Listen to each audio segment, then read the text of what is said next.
അങ്ങനെ ഒരു Saturday morning ആട്ടോ, ഞാനിതാ ഫ്രഷപ്പായിട്ട് കിച്ചണിലേക്ക് പോവുകയാണ്. നമുക്കൊരു ബ്രേക്ക്ഫാസ്റ്റ് ഉണ്ടാക്കിയാലോ? അപ്പോൾ ഇന്നൊരു ഈസി പീസി അപ്പം ഉണ്ടാക്കാനുള്ള പ്ലാനിലാട്ടാ. പക്ഷെ അപ്പത്തിനാണെങ്കിലോ 30 to 45 മിനിറ്റ്സ് റെസ്റ്റിംഗ് ടൈം വേണം.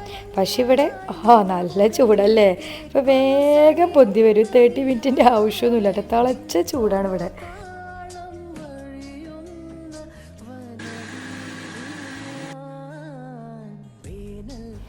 അപ്പോൾ ആകെ സാറ്റർഡേ മാത്രമായിട്ട് ഞാൻ എഫേർട്ട് ഇട്ട് എന്തെങ്കിലും ഉണ്ടാക്കുക.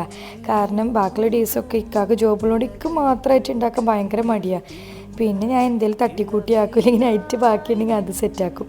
പിന്നെ നല്ല അപ്പം ഇസ്റ്റും ഇക്കത കോഫിയൊക്കെ ആക്കണ്ടിട്ടാ. എന്നിട്ട് പിന്നെ നമ്മൾ ഒരുമിച്ചിരുന്നിട്ട് ബ്രേക്ക്ഫാസ്റ്റ് വയ്ക്കും. ആകെ സാറ്റർഡേ മാത്രമായിട്ട് ഇക്ക ടൈം ഭയങ്കര പ്രഷ്യസാണ്. എന്തെങ്കിലും മൂവീസീനൊക്കെ വെച്ച് കാണും. പിന്നെ ഐബുവിന് ഫുഡ് കൊടുക്കുക, അവന് കഴിക്കില്ലല്ലോ. 2 പഴം